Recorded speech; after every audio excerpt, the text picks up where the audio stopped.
This morning on Today's Health, chronic inflammation. It's a medical condition that develops slowly through the body, and if left untreated, it could lead to a host of health problems, and you may not even know that you have it. Dr. Carrie Peterson is a board-certified internist and the contributor to Women's Health magazine. Dr. Peterson, good morning. Good morning, Natalie. Well, the article in the magazine calls it the enemy inside of us, chronic inflammation. Why is that, and what are some of the underlying health problems that it could cause? Well, what we're slowly learning is that chronic inflammation is an underlying cause of a host of diseases. It's been linked to depression, heart disease, diabetes, allergies, so even cancer. Even cancer. So we are learning that this process is something, if left unchecked, can cause a whole slew of problems. So what exactly is chronic inflammation, and what is the effect on the body? So what chronic inflammation is when the immune system response goes out of control. Normally, when we get a cold or if we twist an ankle, the immune system is engaged. It sends white blood cells in.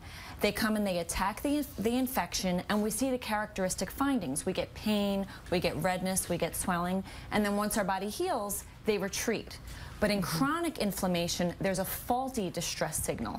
So now the immune system is engaged unnecessarily, and the white blood cells come in, but there's no infection for it to attack. So instead what it does is it starts to damage our own tissue.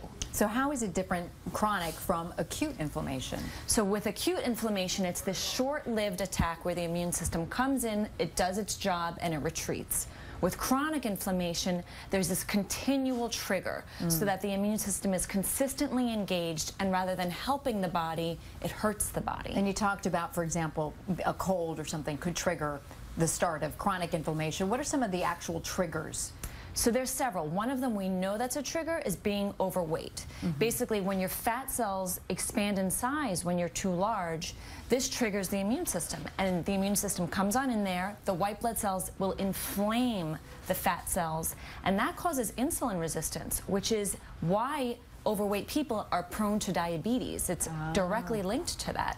And also, if you're overweight, it can impact the liver as well. The fat cells in the liver, or the liver cells, can become damaged as well from being overweight. And other things, if you're eating too many high fatty foods, that's something that can also then trigger this reaction. High anxiety, depression. That's right. High fat foods like bacon, lard, fatty meats can trigger inflammation. And also a lot of the things in your diet. High sugar foods that have a high glycemic index, like the white carbs, potato chips, pretzels, trigger it.